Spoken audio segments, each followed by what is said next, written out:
Ya jujur Li ya kalau kata anak zaman now itu kita ya di partai maupun beliau secara personal itu kaget sekaget-kagetnya gitu Kaget? fenomena MBG ini gitu karena Betul.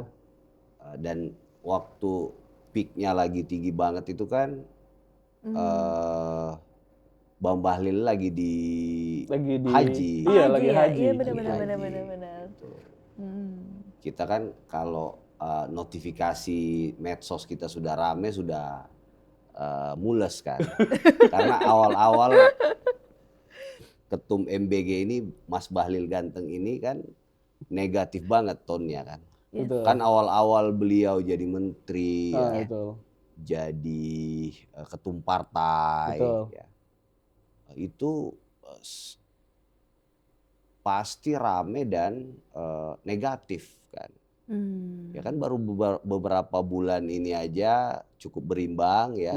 Kemudian sekarang ini ya sudah Pokoknya bulu ketan manis lah ya. sudah oke lah gitu. Jadi ya tadi kalau ditanya ya sejujurnya kita nggak paham juga ya bagaimana dari mana berasal. Ya kita tahu ya misalnya yang buat ini akunnya vokalis netizen itu kan. Iya kan Iya, di Instagram AI. Iya, AI. Dan itu kan sebenarnya percakapan apa ya? Komentar netizen yang saya lihat. netizen. Komentar netizen tentang Bang Bahlil. Bahlil kan, bolu ketan hitam kan. Dan kalau kata Mas Adi Praitno kan awalnya kan satir ya. Satir. Iya kan, ini kan ya ejekan. Ya, tapi saya sih bersyukur ya kenal sama beliau ini lama dan bahkan pada saat awal-awal dia dibully ya sampai sekarang menjadi positif, tinggi banget respon positifnya. Tadi dinyanyiin oleh anak-anak itu dia itu nggak berubah gitu loh. Seperti Maksudnya, itu aja orangnya.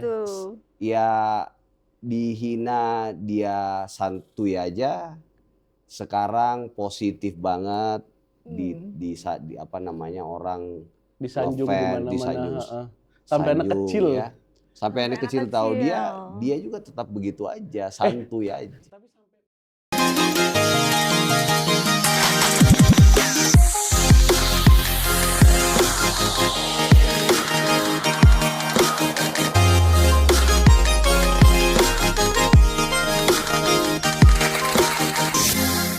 MBG Mas Bahlil Ganteng, buah apa yang paling manis?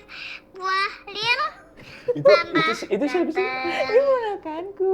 Ponakanmu. Lucu banget kan? Umurnya berapa sih? 4 tahun. 4 tahun. 4 tahun. Jadi dia tahu apa tuh tentang lagu itu? Nggak tahu, tiba-tiba aku dikirimin ini lucu banget kan? Dia ngirim voice note. Loh, yang bolu ketan. Oh gitu. Tapi emang viral banget MBG. Viral banget. Mas Bahlil Ganteng. Itu dia. Terus buah apa yang paling manis? Buah lil. Bentuknya kayak gimana sih buah lil? Nah itu kayak gimana tuh? Coba nanti kita tanya Penasaran aja aku. ya. Saya bisa mendatangkan seseorang yang ya? itu bisa mungkin menjabarkan buah lil itu seperti apa. Siapa? Ada hari ini ya. Saya akan datangkan, beliau adalah salah satu dokter.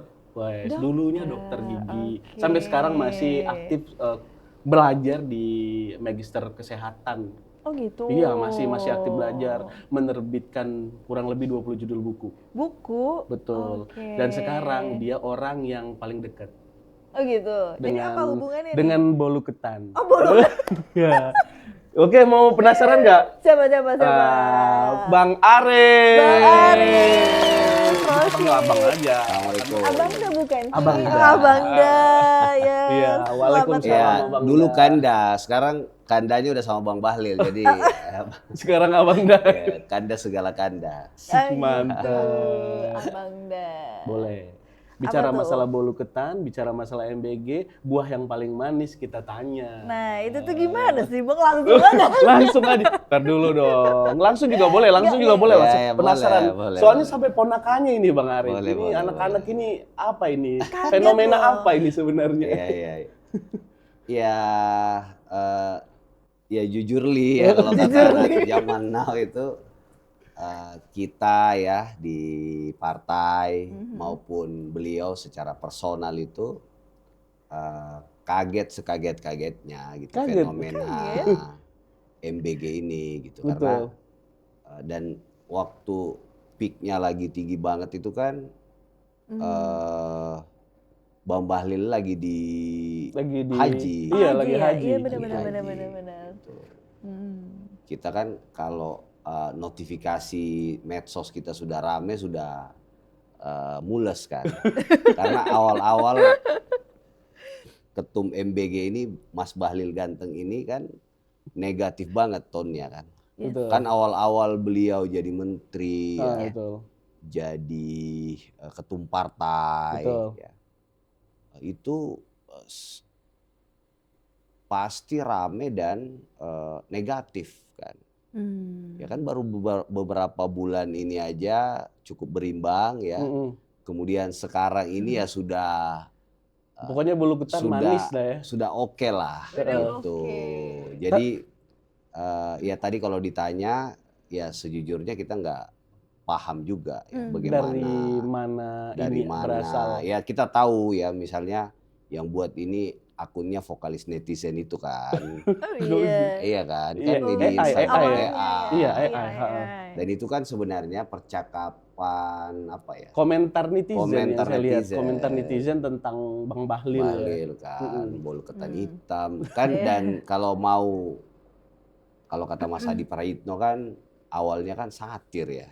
Satir. Iya kan, ini kan ya ejekan. Ya, tapi saya sih bersyukur ya kenal sama beliau ini lama dan bahkan pada saat awal-awal dia dibully ya sampai sekarang menjadi positif, tinggi banget respon positifnya tadi dinyanyiin oleh anak-anak itu, dia itu nggak berubah gitu loh. Seperti Maksudnya, itu aja orangnya.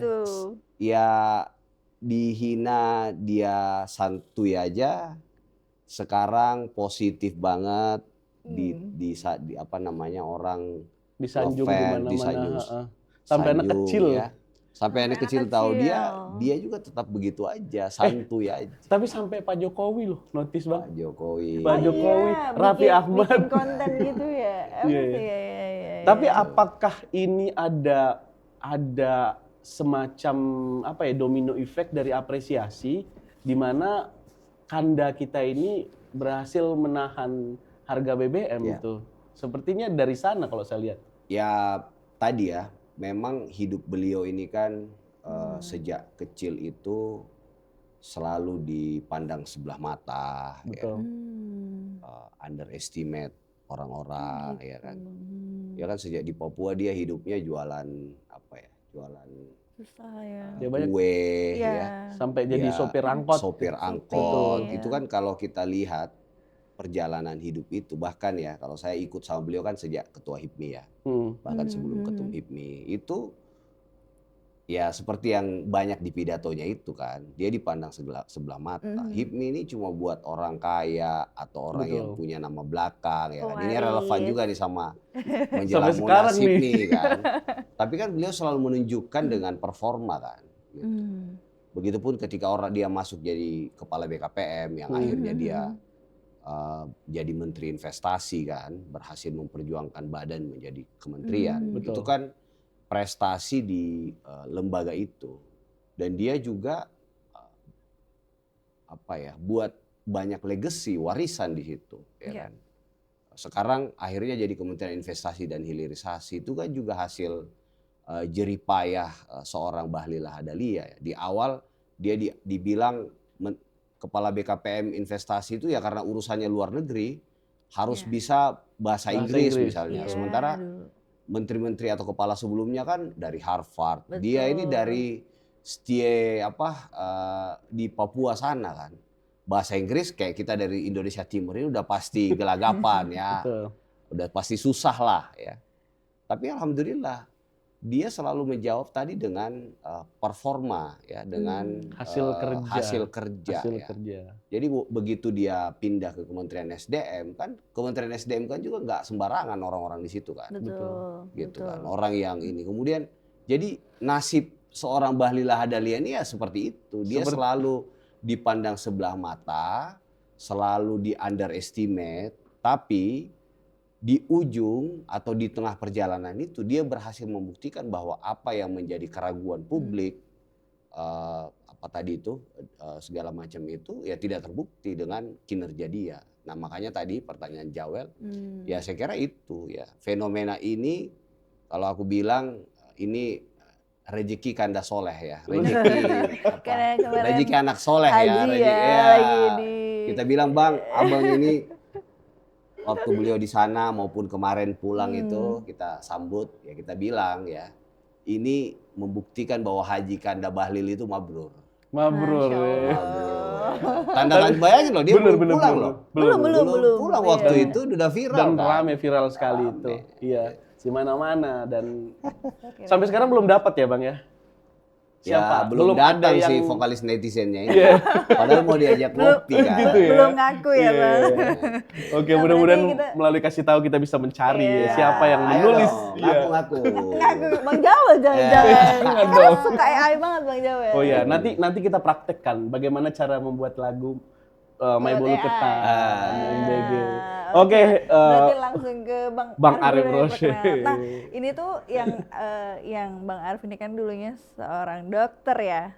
Iya. Nah, itu gimana sih Bang Arif Rosyid? Maksudnya dulu profesinya kan dokter, terus sekarang Bang Arif tuh memilih di dunia aktivisme. Emang sekarang udah nggak lagi dokter, masih kan? Iya gelarnya masih ada. Gelarnya masih ada. Tapi kalau mau jadi pasien boleh.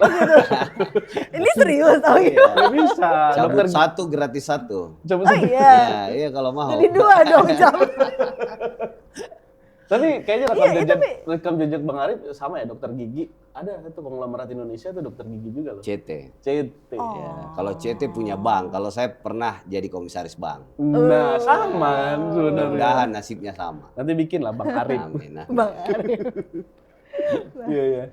Itu, gimana tuh Bang? Ya, gimana Bang menanggapi pertanyaan Mila bahwa ini dari dokter gigi kemudian switch. Ini switch atau melanjutkan aja memang? Melanjutkan. Melanjutkan jadi, aja. waktu mahasiswa di Fakultas Kedokteran Gigi itu aku mulai belajar organisasi lah, ya, gabung namanya HMI kan. Karena sebenarnya orang tua dulu kan kayak bokap ya, ibu juga. Kalau bapak itu saya belajar itu bagaimana dia bisa ngomong di depan umum dengan tidak terbata-bata. Iya, benar. Kemudian kepedulian dia terhadap sama orang itu tinggi ya. Begitupun ibu juga sama ya. Ibu saya dokter gigi sebenarnya. Jadi ibu dokter gigi. Yang quote and quote memaksa saya jadi dokter gigi itu ibu saya. Berarti dipaksa dong Bang? Dipaksa. Oh dipaksa. Tapi saya meyakini termasuk berorganisasi itu kan. Awalnya ketika saya masuk HMI itu dipaksa juga oleh lingkungan, oleh senior-senior ya. Jadi saya punya kesimpulan, kadang-kadang dipaksa itu melahirkan keikhlasan. Gitu. Jadi sesuatu itu kalau kita dipaksa dan kita menikmati paksaan itu, akhirnya ikhlas juga. Gitu. Jadi disitulah tadi ya, karena dari situ saya belajar masuk berorganisasi. Akhirnya menjadi dokter gigi itu pengalaman berorganisasi inilah yang saya juga punya prinsip ya atau punya keyakinan itu sesuai dengan hadisnya Nabi Rasulullah SAW itu bahwa manusia yang terbaik itu adalah manusia yang punya banyak manfaat ya, khairun nas anfa'uhum linnas. Jadi mungkin itu kali yang buat akhirnya saya merasa bahwa kok ketika saya jadi dokter gigi misalnya bekerja di ruang yang cukup sempit ya, berhadapan dengan satu pasien, tapi setelah pasiennya pulang, pasiennya bahagia karena masalah sakit dia itu bisa kita tangani. Dari situ ketika berinteraksi di organisasi yang lebih besar ya, saya ke Jakarta jadi ketua umum PBHMI waktu itu. 2010 sih belum, 2010 saya jadi pengurus besar HMI di Jakarta. masih jadi dokter gigi tuh. Saya selesai dokter giginya 2010. Berarti sempat praktek juga ya? 2 tahun. 2 tahun. 2 tahun 2012. Yang buat saya berhenti itu waktu itu karena saya pengen maju jadi ketua umum HMI. Oke. Di saat yang bersamaan saya ketemu pasien yang gini. Jadi ya namanya pasien itu kan kita harus janjian dong buat Macam-macam. kunjungan berikutnya misalnya kan.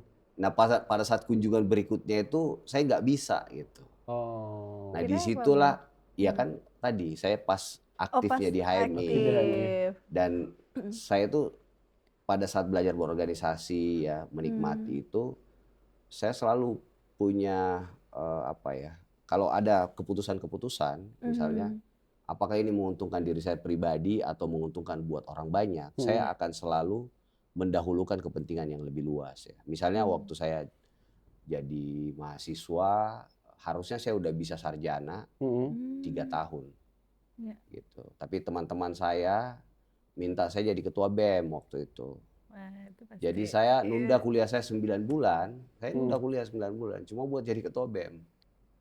Gitu. Cuti berarti statusnya itu. Cuti. Jadi kalau lihat bocoran dari apa yang kita mau diskusikan ya, misalnya apa titik baliknya. Nah, salah satu titik baliknya itu gitu. Ketika saya harus meninggalkan hal-hal yang secara pribadi saya inginkan, misalnya lulus cepat, itu kan keinginan saya pribadi.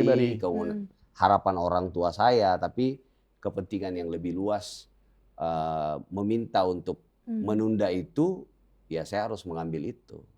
Nah, begitupun ketika dokter gigi ya itu tuh tadi. Bang, kedokteran gigi itu kan salah satu jurusan yang sulit dimasuki orang. Ya, susah masuk dan susah keluar. Juga. Iya. Kalau itu berapa tahun tuh Bang akhirnya dengan organisasi-organisasi? Karena ada koasnya juga kan. Koas. Jadi waktu itu kan sudah ada kurikulum yang cepat lah. Sebenarnya nih bisa 3 tahun praktek teori, sarjana. Kemudian koasnya itu ya paling cepat itu 2 tahun lah. 2 tahun. Jadi sebenarnya 5 tahun itu waktu itu udah bisa dokter gigi. Udah bisa dokter gigi. Tapi saya nunda kuliah itu 9 bulan kan. Jadi ya 7 tahun 5 tahun lebih lah. 5 tahun lebih ya. Koas saya sebentar karena kan koas itu kan praktek sebenarnya praktek gitu ya. Dan nyari pasien. Kita nyari pasien, kita bayarin pasiennya. Betul, ya itu karena anggota HMI temennya aja yang bawa jadi pasien. Karena teman saya banyak, jadi saya nggak kesulitan cari pasien. Cari pasien ya rezeki waktu itu buat bayar pasien ada lah. Jadi alhamdulillah koasnya saya 2 tahun. Koasnya cepat ya. Bahkan teman-teman, jadi saya selalu setengah bercanda itu. Teman-teman yang minta saya jadi ketua BEM menunda kuliah itu kan banyak tuh. Yang kurang ajar mereka pada wisuda duluan semua. Tapi mereka nyuruh. Dia yang nyuruh aku buat nunda kuliah tapi alhamdulillah begitu kita koas saya alhamdulillah selesai duluan. Saya bilang kualat kalian. Tapi pernah nyesel nggak sih Bang? Apa? Pernah nyesel ya?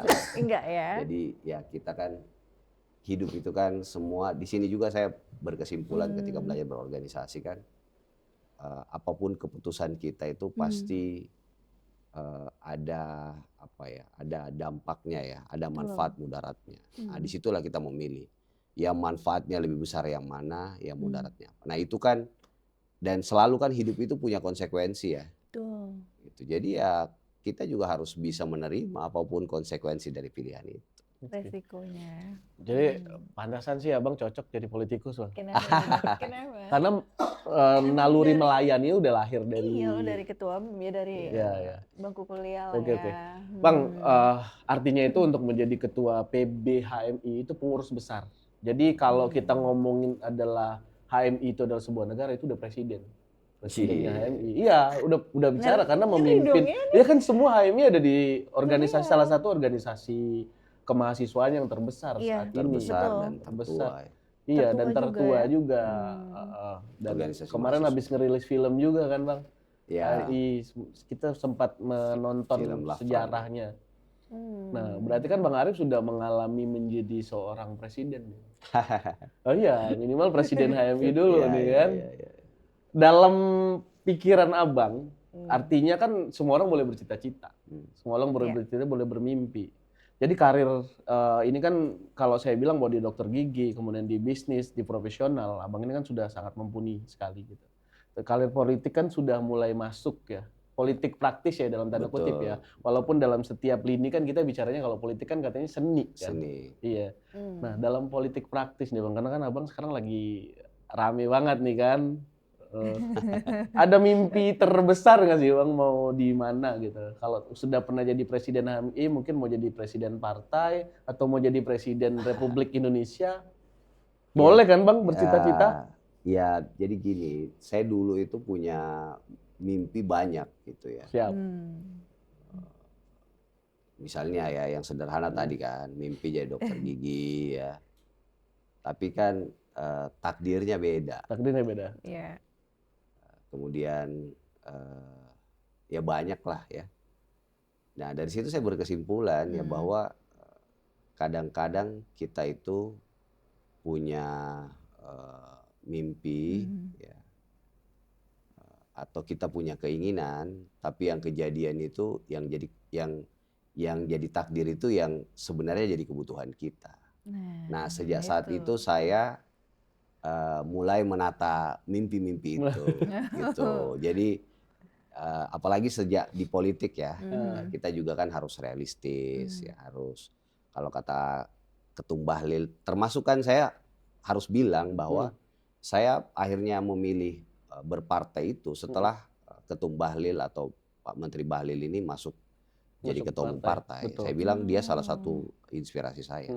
Karena dia ini orang yang paling realistis terhadap semua apa yang ada di kehidupannya. Dia itu orang yang bahasanya dia ini bisa ngukur baju. Gitu. Jadi kalau baju kita itu masih S, jangan kita bicara baju yang XL. Kita pakai dulu baju itu ya. Nanti kalau ototnya sudah mulai kebentuk ya. Udah agak gemuk dikit ya. Udah bisa pakai baju L ya, kita baru pakai baju L. Jadi tadi itu gak usah kita ngoyo ya. Kita nikmati aja prosesnya, kita jalani ya. Jadi kenapa pertanyaan saya begitu? Karena data yang kita pelajarin bahwa dulu visi Bang Arif itu ketika di HMI untuk rakyat. Ada ya istilah itu ya Iya, visinya. betul. Nah itu maksudnya HMI untuk rakyat itu apa? Lahir dari kegelisahan apa ini HMI untuk rakyat itu? Itu waktu rumusin itu kita berminggu-minggu ya. Bulanan lah. Karena waktu sebelum saya ke PBHM itu pecah 3 dan ya banyak lah ekspektasi yang jauh dari kenyataan ya, ekspektasi. Tadi kan HMI ini punya sejarah panjang, sejarah besar ya. Tapi tidak banyak tadi dirasakan manfaatnya oleh masyarakat, oleh rakyat. Akhirnya di tengah diskursus ide itu kita udah kayaknya HMI untuk rakyat aja deh, biar HMI itu punya kesadaran, dia balik lagi, dia ada di tengah-tengah masyarakat, dia rasakan kebermanfaatannya ya. Saya pengen balikin dulu HMI ke rakyat, kita buat program-program pemberdayaan, desa binaan segala macam. Kita buat juga HMI back to kampus, jadi pelantikan waktu itu saya buat di UGM, acara-acara kita buat di IPB, di kampus-kampus lah gitu. Dan HMI waktu itu juga kita mulai kerjasama dengan anak-anak masjid ya. Jadi dengan Richma, Cut Mutia, Rizka, ya, Sunda Kelapa, kemudian Istiqlal. Jadi, nah di situ juga tuh singgungan saya misalnya dengan organisasi setelah itu ya, Dewan Masjid. Kemudian kita buat ICHEF ya, Indonesian Islamic Youth Economic Forum. Kemudian terakhir karirnya ya jadi komisaris itulah ya di Bank Syariah. Jadi tadi ya nggak ada yang ujuk-ujuk kan, semua itu ada prosesnya. Dan nyambung semua sebenarnya kan. Tapi memang saya lihat tuh concernnya Bang Arif ini emang arahnya ke religiusitas ya. Jadi maksudnya kayak Masjid Milenial Dewan gitu ya. Milenial. Kemudian Dewan Masjid Indonesia, DMI. Kemudian bahkan ISHEP ya. ISHEF. ISHEP itu Chef. salah satu buah pemikirannya Bang Arif.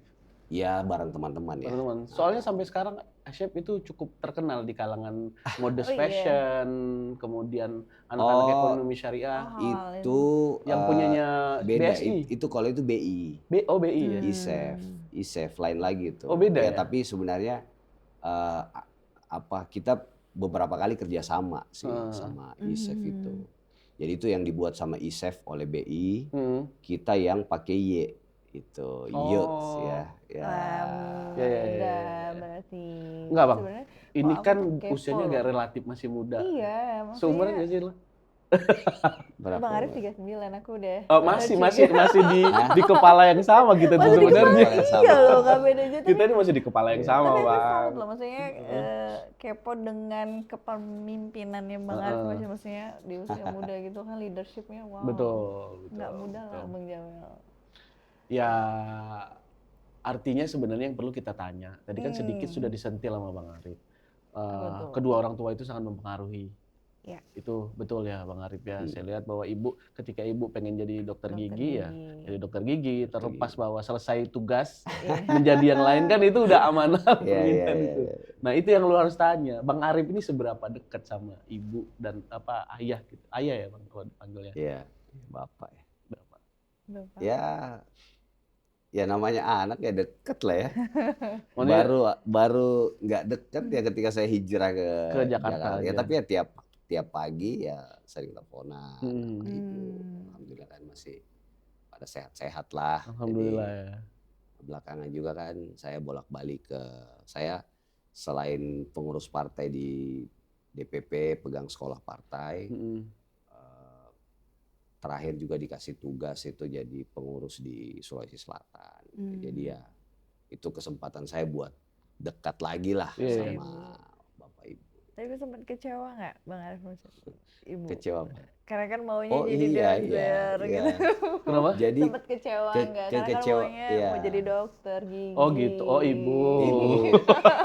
Yang kecewa pertama itu waktu saya nunda kuliah. Oh ya si iya, ibu. Yang 9 bulan itu. Gitu. Kecewa lah. Ya. Itu saat itu aja. Saat itu. Kalau udah sekarang kan mah wah. Ya, udah selesai lah. Kemudian waktu saya pindah ke Jakarta, karena kan jadi ibu itu sampai buatin saya kamar yang bagus, buat kamar yang ada perpustakaan di dalam kamar itu jadi buku-buku saya kan. Jadi saya tuh tidur di antara kamar buku-buku. di antara buku-buku karena kan memang ya dari dulu saya kemana-mana ya baca buku. Jadi ibu itu pokoknya buatin kamar sebagus mungkin ya kan. Biar betah. Biar betah. Tiba-tiba 2010 saya jadi pengurus HMI di Jakarta itu. Itu 1 hari sebelum saya wisuda. 1 hari sebelum, saya wisuda dokter. Gitu. Jadi saya tuh ke Jakarta, datang pelantikan. Belum selesai proses pelantikannya, tengah malam itu saya udah balik ke Makassar lagi untuk sumpah dokter. Dan itu bagi sebagian orang yang bareng-bareng pelantikan kaget gitu. Loh kok repot-repot gitu datang ke pelantikan. Iya. Jadi ternyata standar saya terhadap satu amanah itu beda juga ternyata sama orang-orang yang ada minta maaf ya di Jakarta itu waktu itu ya. Jadi bagi orang itu apa sih pentingnya misalnya ya datang ke Jakarta pelantikan sumpah seremonial terus balik. Kenapa nggak usah datang pelantikan sumpah gitu nanti datang ke Jakarta sekalian pindah. Iya betul. Tapi bagi saya proses itu sakral kan. Iya benar. Sumpah segala macam. Makanya kita itu kalau disumpah jabatan apa segala macam bagi saya itu satu hal yang monumental yang harus dijaga. Yang harus kita jaga gitu. Itu sih. Jadi nggak sekedar omon-omon ya. Omon-omon. Jadi kita lanjut ke bisnis nih. Oh iya. Kalau bisnis tanya lah. Iya Bang Arif Rosyad nih pertama kali bangun bisnis nih apa nih Bang? Kalau saya rasa karir bisnisnya profesional di banyak ya Bang ya bisnis ya. Ya sekarang sih udah nggak pegang ya. Tapi Udah dulu itu bisnis awal itu Apa tuh? waktu saya di Jakarta kan gini. Waktu itu kan dokter itu Heeh. harus ngurus apa ya, STR namanya ya, Apa tuh? SIP, surat izin praktek gitu-gitulah. Kayak gitu.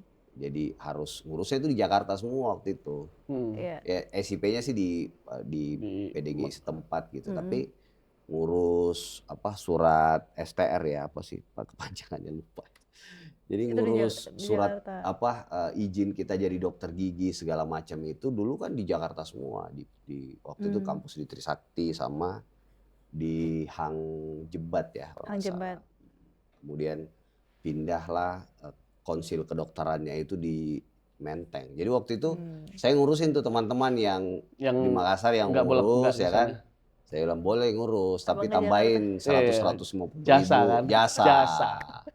Pakai motor Peluang lah kita ya itu, Bang. ngurus. Iya, jadi awalnya di situ kan. Alhamdulillah dapat ini. Kemudian saya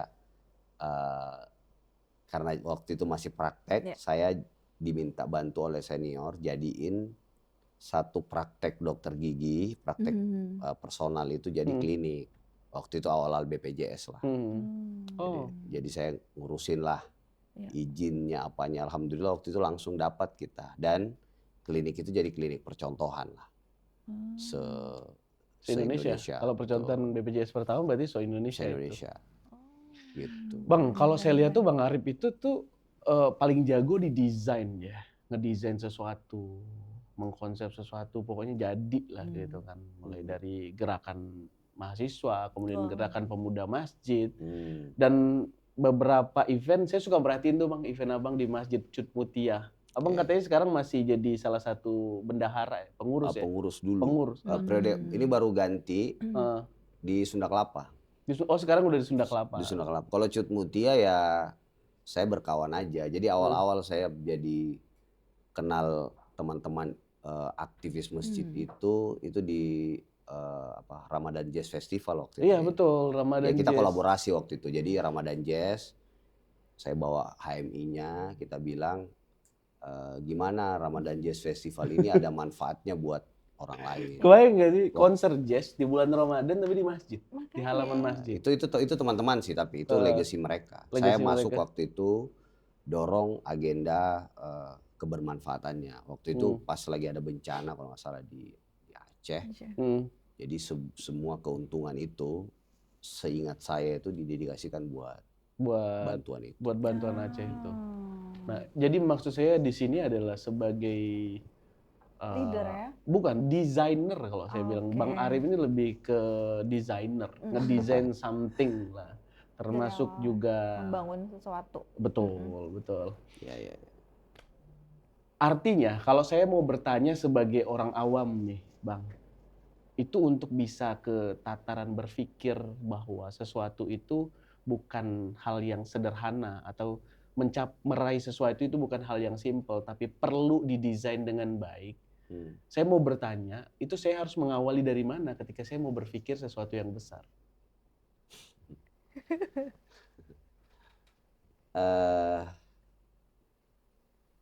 Kalau saya manfaatnya dulu apa? Manfaatnya. Jadi Jadi dasar saya buat ini fondasinya. sesuatu ini manfaatnya apa? Gitu. Dari situ kalau kita ketemu di titik yang sama berangkatnya manfaatnya misalnya ya buat podcast ini tidak sekedar cerita bisnis ngobrol misalnya gitu, ya, tapi ada kita inspiring. jual value. Makanya tadi kan saya nanya sebelum Pak Jawel datang gitu. Saya nanya ke Mbak Mila kan, apa diferensiasi podcast ini dibanding podcast-podcast yang lain? Apa value-nya kan? Apa nilainya? Karena kalau kita berangkat dengan nilai yang sama ya. Ini kan kalau nggak salah ada bukunya kan. Betul. Apa Start with Why itu ya. Iya. Apa ya? Simon Sinek kalau nggak salah. Simon Sinek. Jadi kita itu selalu harus berangkat dari situ, dari kenapa sih? Apa sih ya, kenapa? Mau begini kenapa gitu. Iya, kalau saya Manfaatnya. pertanyaan berikutnya itu bermanfaat nggak? Makanya di setiap apa yang kita buat kita kan punya banyak sekali kan opportunity ya. Tapi manfaatnya apa? Begitu kita misalnya buat klinik, kita punya klinik di mana di Jakarta Timur itu, Merial namanya. Saya juga ngobrol sama teman-teman. Kalau kita punya klinik aja, tapi dia tidak menjadi titik temu misalnya atau tidak membangun narasi-narasi tentang waktu itu tentang kesehatan, saya bilang ngapain? Sudah banyak ya. Kita sudah bisa punya klinik di mana-mana, kerja segala macam. Tapi saya pengen buat klinik yang itu kemudian jadi tempat kita ngobrol, tempat kita ketemu. Gitu. Jadi, nah belakangan aktivitas itu saya balik lagi nih karena kan setelah setelah saya ngajar segala macam, baca buku lagi ya kan, rasanya pengen balik lagi tuh ke dunia yang lama saya tinggalin di kesehatan itu. Oh gitu. Iya, gitu-gitulah. Jadi tadi kan makanya pertanyaan-pertanyaan itu saya udah nggak berani ambisius jawab itu. Karena tadi saya balik ke ya hidup itu kan tadi kan Tuhan itu selalu ngasih yang kita butuhkan, bukan yang kita inginkan. Betul. Oke. Di posisi yang sekarang nih Bang Arif, di posisi yang sekarang, kemudian tiba-tiba ada dua hal yang terjadi. Tiba-tiba Bang Arif dikembalikan ke 20 tahun yang lalu. Tiba-tiba dikembalikan ke 20 tahun yang lalu. Atau dipertemukan dengan Bang Arif 20 tahun yang lalu. Berarti ya umurnya masih belasan tahun ya. Apa yang Bang Arif pengen sampaikan ke Bang Arif Rashid yang zaman itu? Ya tadi itu mungkin ya nggak usah terlalu banyak tinggi-tinggi mimpinya lah. Walaupun sebenarnya gini. Kan anak muda Jadi yang nggak harus usah tinggi tinggi-tinggi gitu mimpinya. Bang. Walaupun sebenarnya Bung Karno itu kan bilang ya, kita harus punya mimpi yang tinggi sampai ke langit. Kalau jatuh juga ke bintang-bintang. Di bintang-bintang, betul. Tapi kalau dalam politik ini, terlalu cepat mengutarakan keinginannya itu jadi bahaya. Oh gitu? Iya, karena ya hasut, hasad, iri dengki itu kan kita nggak bisa halangin sama orang. Betul. Dan dalam politik itu ya logikanya agak beda sedikit ya. Dia biasa aja itu kalau lihat orang lain susah, senang lihat lihat orang susah lihat orang senang. Iya. Gitu. Walaupun itu sebenarnya kita pengen bongkar ya. Jadi kalau saya kan lihat politik itu suci. Betul. Politik itu mulai dari lahir sampai kita mati semua dipikirkan di politik ya. Nah tadi nggak mudah membalik budaya itu ya. Tapi ya kita coba ya. Termasuk tadi pelan-pelan aja ya. Pasti akan sampai gitu. Yakuza ya berarti. Saya ingat satu Yakin kata itu. usaha Yakin sampai. usaha sampai. Yakuza itu. Aku penasaran sebenarnya Bang Jamil. Apa tuh? Ya Bang Arif ini kan pernah jadi komisaris Bank Syariah Indonesia BSI. nih. Ini Ya. awalnya gimana sih Bang? Kalau kata netizen Boleh kepo kan? Boleh kepo. Boleh. Kalau kata netizen itu komisaris giveaway. Oh giveaway. Iya karena Ya, enggak waktu lah. itu saya jadi tim sukses. Ya saya harus bilang juga, ya kan?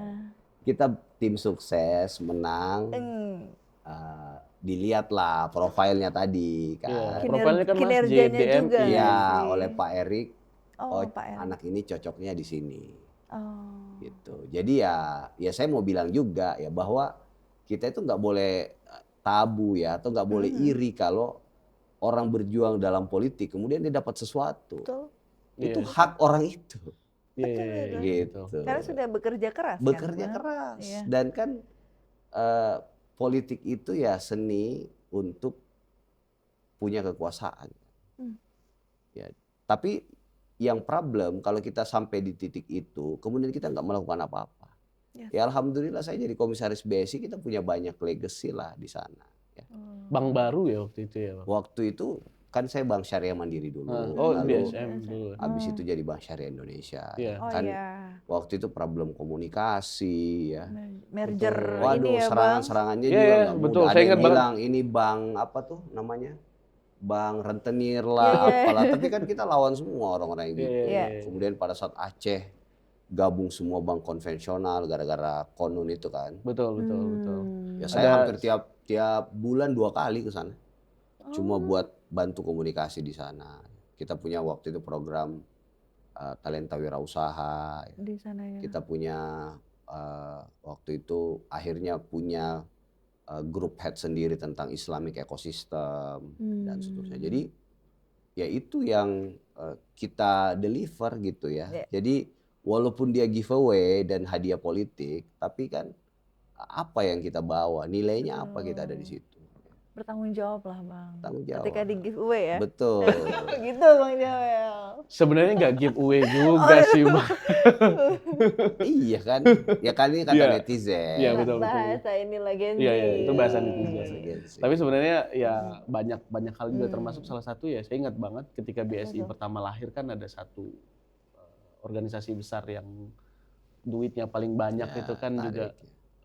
Sekarang komisaris utamanya BSI ya tokoh Muhammadiyah. Muhammadiyah. Oh, boleh disebut ya? Boleh. Kirain nggak boleh disebut, Bang. Oke. Tapi oke sih. Bang, kan tadi sebenarnya kan pertanyaan saya, ini kan BSI, itu waktu itu menjadi komisaris BSI berarti di usia Muda banget masih loh Bang. 20-an ya? 20 tahunan ya? Enggak lah. Oh, 3? 3 ya. 3, iya masih muda lah itu. Wow. Iya, itu nasional loh. Itu nasional. 3 kan saya komisaris itu 2020. 2020? 86, 34 berarti. 34? Ya, 34 ya. Oh iya makanya. Tapi memang sampai sekarang kan masih, Bang sekarang statusnya masih mahasiswa ya? Enggak, dosen dong sekarang. Kan Oh, saya udah dosen. S3. Sudah selesai Iya, S3? tadi ya? datanya saya mau koreksi nggak enak. Nah itu dia. Kayaknya data yang itu sudah tidak diupdate nih Abang. Nah, saya pengen cerita satu hal yang juga nggak banyak orang tahu ya. Jadi kalau orang bilang saya jadi komisaris muda waktu itu 30 dan saya ambil sebenarnya jauh sebelum itu tahun 2014 ya, ketika bahkan sebelumnya ya Pak, iya zaman SBY berarti Pak Dahlan Iskan itu jadi Menteri BUMN itu kan. Iya ya.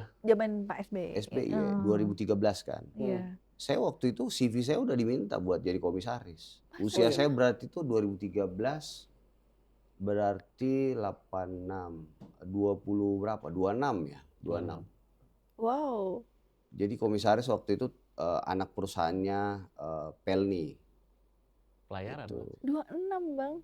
Iya, jadi tapi saya nggak ngambil, Ngambil, diminta. mundur saya. Iya, maksudnya Jadi di CV usia saya udah 26. masuk. Karena ketika saya masuk di sana, waktu saya pasti akan tersita untuk ngurus HMI kan. Saya kan waktu itu baru terpilih jadi ketua HMI, kemudian ditawarin jadi komisaris.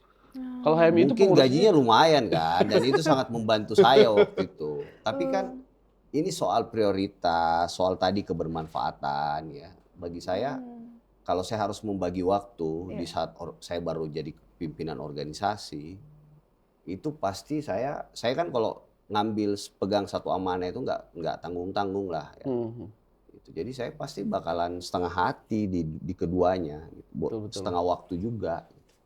Makanya saya waktu itu ya memilih ngambil ulang CV saya, nggak jadi komisaris dan melanjutkan fokus kepengurusan. jadi ketua umum HMI. Wow. Kalau ketua HMI itu berapa tahun ya kepengurusannya? Kalian berapa gajinya? Bukan. Nggak ada. Nggak ada gajinya. Ada Bang. Nggak ada lah. Berapa tahun? Organisator 2 banget tahun, 13-15. 2 tahun. Wow. Oke, berarti kan Contoh sih. ini makanya tadi saya bilang bahwa menduduki suatu organisasi yang nasional itu udah tarafnya udah tahap presiden gitu. Bang Arif, saya pengen Bang Arif kan sekarang Saya kan ke 400 kabupaten kota kali sekarang. 400 Udah keliling ya, kabupaten dari kota. 500 sekian ya. Seluruh penjuru Indonesia udah hampir Ya semua lah, semua provinsi ya, kabupaten ya belum, masih ada 100-an yang belum. kabupaten baru. Harus Ya, banyak belajar sih. Oh, Keren banget. sosok yang perlu. Organisasi Yang ya. lu harus belajar dari pemikirannya beliau. Leadership-nya ya terutama. Buku-bukunya Bang Arif itu kan juga banyak banget. Buku Boleh sekarang 20-an ya, lebih ya. 40 Bang? 5 ya. Itu rata-rata tentang apa Bang? Arif? Saya tuh Mau selalu bisa di-download gratis Oh, di ada e-booknya. arifrosid.id. Pemimpin muda. Boleh. arifrosid.id. Jadi Buku-buku tentang pemimpin Ya. muda banyak banget. ya jadi sebenarnya kan yang ideal itu tulis apa yang kau kerjakan, kerjakan apa yang kau tulis. Kalau kata Bang Bahlil itu, kita itu harus jangan tulis lain, baca lain, bikin lain. Nah, Oh gitu. kalau kata Bang Bahlil kan gitu kan, banyak Abu Leke itu yang baca lain, tulis lain, bikin lain. Abu Leke itu kan penipu kan, tukang tipu kan. Nah di Republik ini nggak sedikit orang kayak gitu. Jadi tulisnya lain, bacanya lain, bikinnya lain. Nah yang ideal itu kita tulis apa yang kita kerjakan apa yang kita tulis. Nah saya ketika di Komisaris BSI saya mempertanggungjawabkan apa yang saya buat dengan menulis. Saya ketika jadi ketum HMI juga begitu. Dan itu jadi tradisi saya sejak di HMI itu setiap tahun, tiap September ketika saya ulang tahun ya kita syukurannya pakai buku itu. Jadi pertanggungjawaban setahun saya lewat buku itu sebenarnya. Karya sih itu Bang Joel. Oke, Bang, kalau seumpamanya nih tiba-tiba nih, nggak usah. Kalau tadi kan pertanyaan saya ketika Bang Arif ketemu dengan Bang Arif di 20 tahun lalu. Sekarang kalau ada anak muda yang datang, pengen masuk ke dalam politik praktis atau belajar politik gitu kan. Langkah awal yang paling penting yang harus dia kerjakan untuk Bang Ini Arif. pertanyaan untuk kamu atau buat anak muda yang lain? Kan saya udah nggak muda nih kayaknya. Tapi boleh juga dipakai. Boleh juga dipakai ya. Bagi Gen Z Sama ya. Jawel sama Mbak Mila kan kalau mau berpolitik gitu kan. Siap. Ya saya pengen bilang bahwa politik itu adalah apa ya tadi kita lahir sampai hidup itu berkaitan sama politik.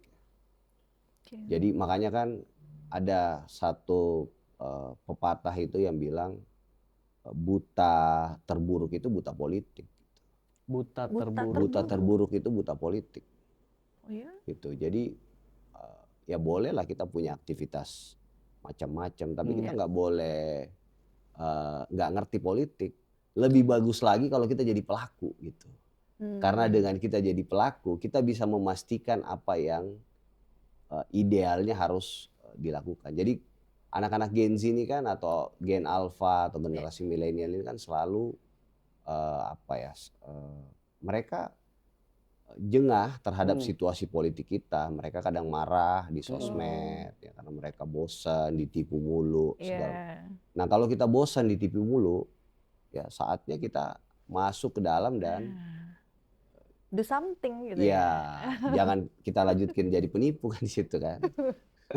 Tapi dengan situasi yang ada sekarang, kita ngelihat, aduh, jadi takut loh masuk politik. Ya makanya tergantung loketnya masuknya mana. Kalau kita ikut sama orang yang benar, insya Allah juga benar. Saya juga benar. Oh jadi ada mentor juga nggak sih kalau di politik Bang? Oh iya pasti. Ada ya. Guru-guru ya. Guru ya. Jadi kalau saya tadi itu kan salah satunya ya. Bang Bahlil, Bang ya, Bahlil. guru politik ini. Nah kalau misalnya guru politiknya Bang Arif nih, Pak Bahlil Ya satu gitu. dari sekian banyak ya. Oh iya. Karena saya kan meyakini semua orang adalah guru, semua tempat adalah sekolah. Jadi ya bagi saya dimanapun saya bisa belajar. Nah salah satunya kebetulan sama Bang Bahlil ini kenal sejak 2010-2011 ya. Pengurusan HIPMI-nya Jadi dia. 16 tahun. Apa yang bisa dipelajari Bang dari Pak Bahlil? Leadership-nya gitu. Kalau beliau itu tadi Kesabaran. tahu ukur baju ya. Itu. Tahu dia itu tahu kapasitasnya lah. Kalau Kiai Ali Yafi, kakek saya bilang begini, Rif, kita itu anak muda harus tahu 3. Tahu diri, tahu menempatkan diri, dan tahu membawa diri. Nah, kalau Bang Bahlil tadi, dia tahu diri lah kan. Sebenarnya ukur baju itu kan tahu diri. Betul. Dia juga tahu menempatkan diri, kapan dia sebagai menteri, kapan dia sebagai ketum partai, kapan dia sebagai adik misalnya dari kolega-kolega politik dia tahu tuh. Dan dia tahu membawa diri. Dia misalnya nih sama presiden, tahu kapan harus mencairkan suasana, kapan dia harus kerja keras, serius ya. Waktu zaman Selat Hormuz ditutup itu kan saya tahu dia nggak tidur gitu. Serius sekali Wow. tuh. Cuma untuk memastikan pasokan BBM kita itu terjaga. Itu kan kritis sekali. Betul. Betul. Itu kan dia bilang kan bahwa ketersediaan kita misalnya kilang-kilang kita cuma bisa kalau nggak salah 20 hari. Ya, katakan. 20 hari itu Bang. Iya. Ya kan. Karena apa? Karena rezim kita atau sejak dulu itu rezimnya rente gitu. Jadi dia itu pengen pengusaha-pengusaha kita itu nggak mau susah atau pejabat-pejabat kita tuh nggak mau ribet. Dia dapat duit banyak, ya kan? Ya. Tapi nggak investasi. Nah, sekarang nggak boleh gitu lagi. Semua boleh kalian masuk. Saya kemarin ketemu satu teman gitu. Dia pengen investasi ke Indonesia, ya triliunan juga lah. Ya. Tapi dia berhadapan sama satu orang namanya Bahlil Lahadalia yang punya idealisme itu merah putih. Itu nggak laku itu. Kalau nggak bawa investasi masuk ke sini dan tidak untuk atau mendahulukan kepentingan bangsa dan negara. Nggak laku tuh duit triliunan dari luar. Tidak berdampak begini. Dan itu dia menjalankan apa yang sebenarnya perintah presiden. Oke. Bang, ini tuh ada yang viral banget, yang sempat viral. Itu rame. Bukan MBG lagi? Oh bukan. Salah satu sebelum MBG itu ada muncul statementnya Bang Arif gitu. Apa tuh yang viral? Jangankan benar, salah pun kita bela. Itu kan viral banget. Gimana?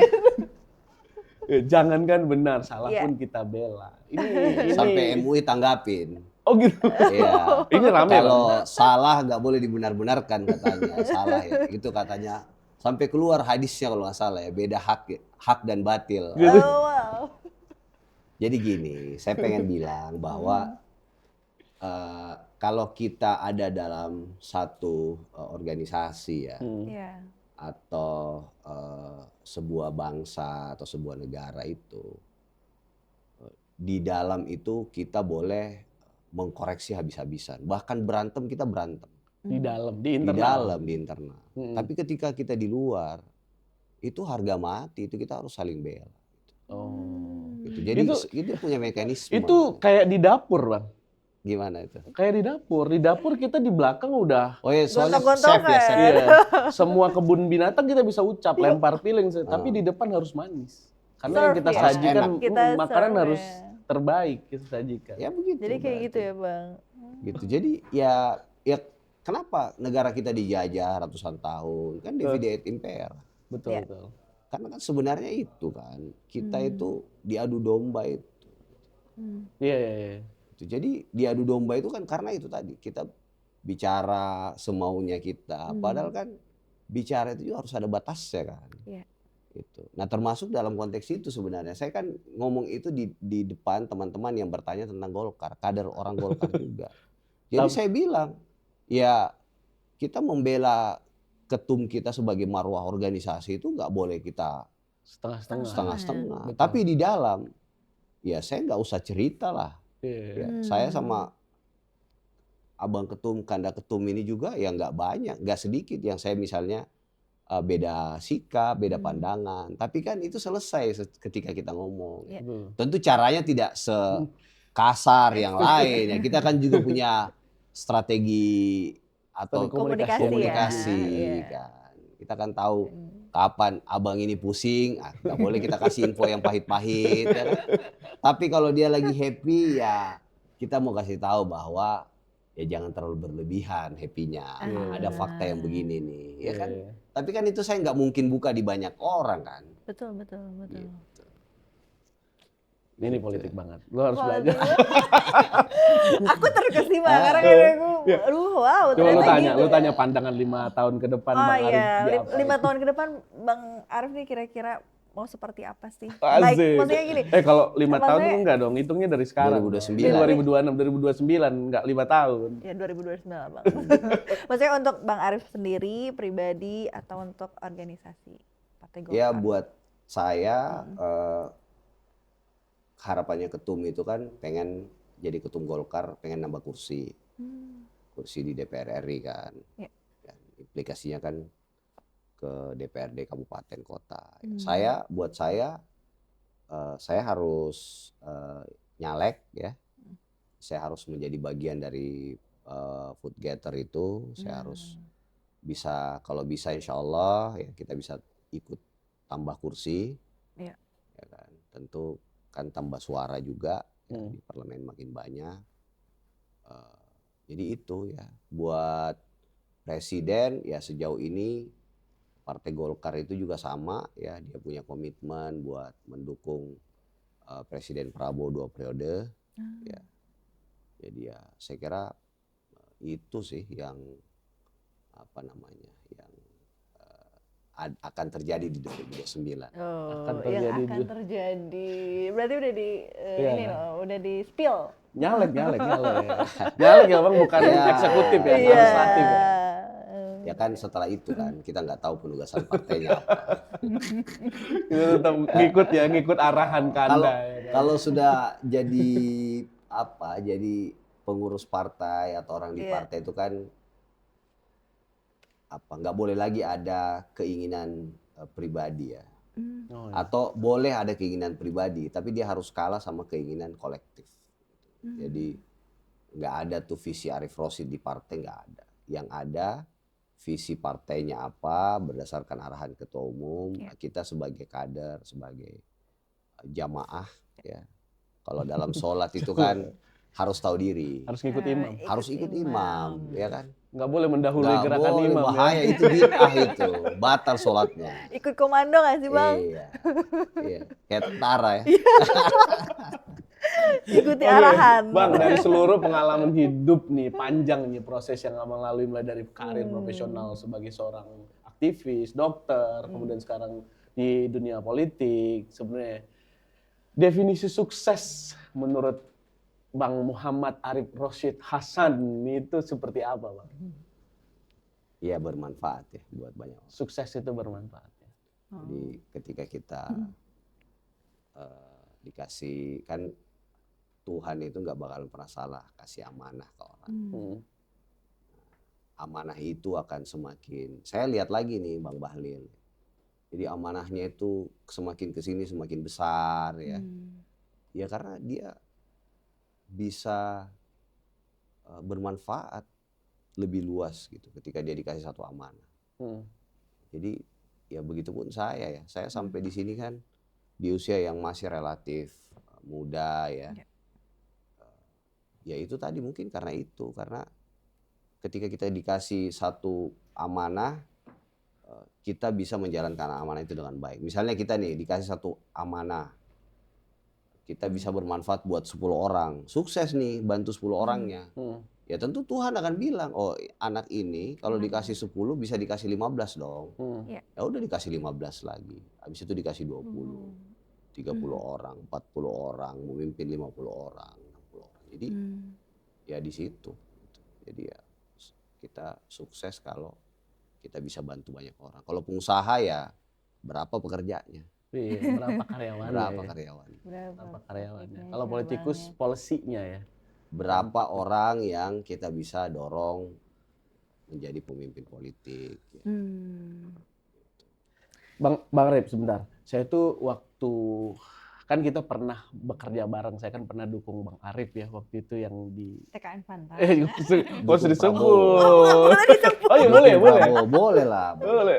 Iya. Ya di Ya ini TKN Pantai. pencipta lagu. Pencipta jingle. Jingle. iya. Nah, saya ingat banget waktu itu kan ada podcast juga tuh Bang. Nah, ada pertanyaan terakhir dari podcast itu. Saya mau balikin ke Bang Arif sebenarnya.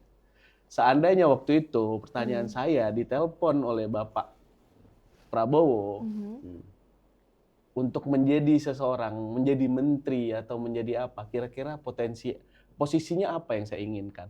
Karena itu ditanyakan ke saya waktu itu, saya mau nanya Bang Arif. Tiba-tiba nih Bang Bahlil sama Pak Prabowo nelpon. Dinda, bantu saya. Kira-kira Bang Arif ini akan lebih happy, tertarik untuk membantu presiden itu di ranah mana? Ya nanti aja saya jawab kalau Nggak boleh jawab. Nah, kan? Kalau ditelepon ya bang. Iya, kalau gitu. Kan ditelepon. itu pertanyaan saya jawab loh waktu itu. Kalau ditelepon baru kita berpikir. Biar ini ya bang, Ya, surprise. Tapi kalau belum ditelepon ya tadi kan hidup itu harus realistis ya. Itu harus Saya sekarang juga kan lagi menikmati karir sebagai politisi. Betul, Jadi ya saya sih sekarang lagi menikmati apa yang di depan mata saya. Gitu. Gak usah saya ngoyo lah. Aduh nggak Gitu. jadi dong ini. Ini nggak dukung nih, nggak dukung nih. Ya, oke, pertanyaan terakhir Iya, nih, iya, silakan, Bang Arif. silakan. Jadi ini kira-kira apa sih warisan atau legacy yang mau Bang Arif turunkan ke generasi berikutnya? Dari peran-perannya Bang Arif yang sekarang ya. Yang lebih mana nih, akademisi, politik, atau Apapun ya. Apapun lah legacy. Ya saya sejak dulu berjuang bagaimana bangsa ini bisa memetik bonus demografi itu. Jadi dulu waktu saya di HMI 2 hal yang kita perjuangkan. Satu, bagaimana bonus demografi ini bisa kita jadikan sebagai the window of opportunity. Yang kedua, bagaimana orang muda ini sebanyak-banyak dan sebesar-besarnya itu punya kesempatan. Dan alhamdulillah kan keduanya ini sampai hari ini saya masih kerjain. Jadi kita pastikan agar bonus demografi ini bisa ada dengan mendorong sebanyak-banyaknya anak muda untuk ada di panggung-panggung utama. Jadi teman-teman alhamdulillah lah, staf khusus, ada yang jadi menteri, ada yang jadi wakil menteri, dan itu narasi yang sejak dulu kita bangun, ya, bahwa kita sebagai sebuah bangsa yang besar akan dapat bonus demografi waktu itu ya 2012. Itu hanya bisa terjadi kalau orang-orang mudanya itu banyak yang punya kesempatan untuk menjadi pemimpin di depan, memberdayakan orang, segala macam. Dan itu alhamdulillah sekarang kan luar biasa kan. Waktu itu kan saya juga dapat komisaris itu kan komisaris milenial katanya. Iya, Waktu itu ada menteri milenial namanya Nadiem Makarim. betul. Ya. Ada Dito Aryo Tejo belakangan dan seterusnya. Sekarang bukan lagi menteri kan, wakil presiden sekarang sudah ada yang muda. Jadi Betul. itu saya kira satu legacy yang menurut saya sampai hari ini saya syukuri dan harus terus kita jaga, kita kawal. Pintunya sudah terbuka lebar ini. Sekarang tinggal anak mudanya mau nggak ambil kesempatan itu. Ya. Kalau kita mau jadi penonton saja, ya kita nggak bakalan dapat apa-apa dan kita tidak akan banyak merubah keadaan. Tapi kalau kita jadi pemain, kita punya kesempatan ya tendang bola, kita punya kesempatan jaga bolanya. Ya tadi ya misalnya koruptor lagi banyak nih kan, lagi ditangkap-tangkapin nih. Ya Baru 2 hari kemarin. iya kan jackpot ini kan, Jackpot. wakil menteri lah, kepala ini, tapi Kepala di situ badan kalau lah. kita resah sama situasi itu, ayo kita masuk ke dalam, kita perbaiki dari dalam. Bang, katanya kalau di dalam kita akan sama. Tadi ada yang ngomong itu di WhatsApp grup ya, Ada ya, Bang? jadi katanya orang ini ada disebut salah satu oknum yang tertahan ini, bahasanya itu oknum ini dulu baik lah, betul. bersih lah, tapi ketika dia masuk ke dalam sistem berubah. Saya bilang, ya kan sejak dulu udah dibilang bahwa orang itu karakter aslinya akan ketahuan kalau dikasih jabatan. Ya kan? Ternyata kan ketika dikasih jabatan, Sama kawan aja. ini serakah. Iya. Iya kan? Jadi nggak boleh kita serakah itu. Semua udah orang-orang tua kita dulu, pepatah-pepatah itu udah banyak sekali kalimat. Makanya saya bilang Indonesia ini surplus kata-kata mutiara kan. Tapi implementasinya nggak banyak. Surplus ya Bang? Surplus. Kita Wow. surplus apa tuh kata-kata mutiara dari Bung Karno, Bung Hatta. Tapi kan kenyataannya jadi status medsos saja. Pas dikerjain nggak dikerjain. kan. Iya. Berbeda ya. Jadi Jadi kita yang salah apa? Orangnya atau sistemnya? Ya orang harus memperbaiki sistem. Orang harus. Kita harus mewarnai sistem itu. Jadi nggak masuk akal lah orang dia jadi pemimpinnya, Nah, terus dia ikut-ikutan dalam sistem yang bobrok itu kan masalah. Iya. Harusnya dia dia merubah. dong yang merubah. Iya. Jangan dia ikut-ikutan.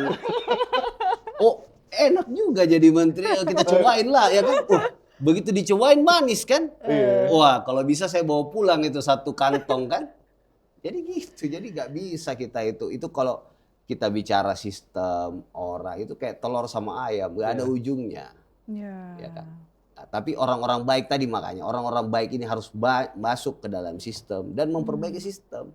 Jangan malah ikutan dari sistem itu. Kan banyak Bang, di dalam WhatsApp pun memang banyak kita teman-teman yang dulunya terlihat aktif. Ya, intinya dia serakah aja berarti. Dia nggak punya niat baik kan. Oke.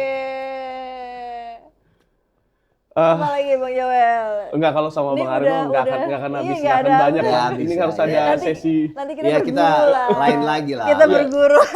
Jangan kita habiskan luar- satu episode ya. Jangan dihabiskan satu episode ya. Luar biasa Yang banget penting nih, bahwa Bang Arif Rashid. bolu ketan kita udah terjawab ya, Mila udah nggak Udah gundah dong. lagi ya kan. Walaupun harus ada yang aku nggak sih? Jadi buat kalian yang mau mengaku ya atau Silakan. nggak mau mengaku melalui kasih tahu aja. Boleh, Nanti kita boleh. kasih tahu ke Ah, kalian. iya. boleh Kita lewat akan kasih tahu. Kita bisik-bisik ya sih. Ya, ya. Dan Bang Arif boleh mungkin memberikan satu kalimat Statement ya, satu kalimat statement terakhir buat penonton kita. Boleh di kamera. Penonton kita kebanyakan Gen Z. Gen Z Oke. milenial. Iya, Gen Z milenial, Gen Alpha udah mulai nonton juga nih. Mungkin boleh sekalian nanti kalau ada media sosial, Instagram. Ya, ya.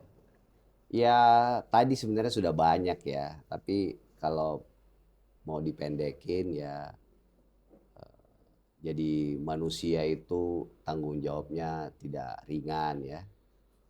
Kita kan apapun yang kita buat akan kita pertanggungjawabkan.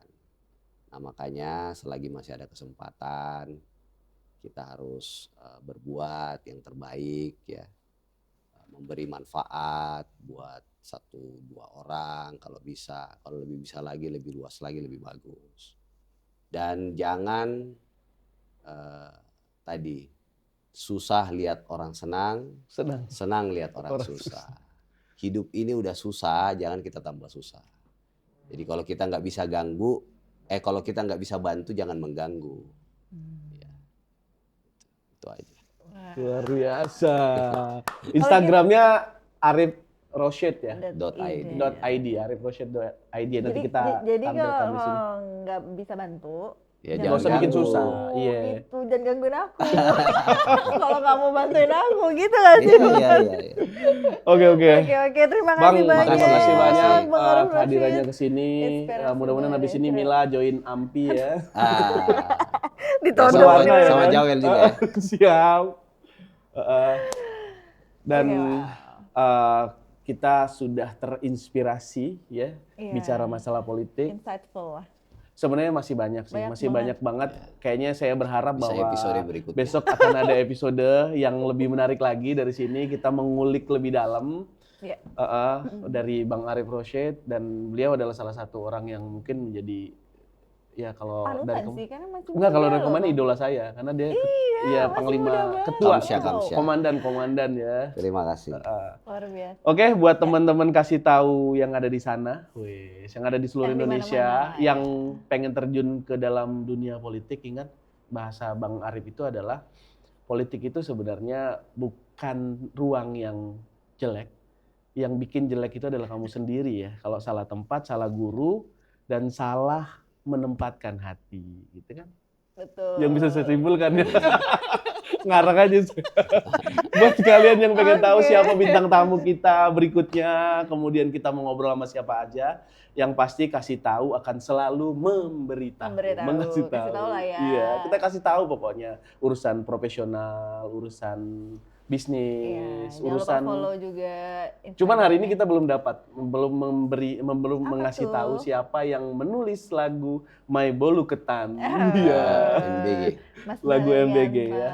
Ganteng. Jangan Oke. lupa, ini hari ini kita pakai baju dari siapa? Oke, betul. Tetap ya wardrobe kebanggaan kita ini Bang, karya dari fashion UMKM ya. designer ya. Kita sebut UMKM, namanya Nika Etnik. Nika Etnik. Ini bagus banget, baju ready to wear, ada batik, ada Oke, pokoknya oke. keren. Indonesia itu full of creativity. Bisa dibeli di mana itu? Di Nika. Bisa dibeli di Nika Etnik, ada di bawah. Oke. Ya. Oke. Terima kasih banyak. Sampai jumpa. Gitu aja udah.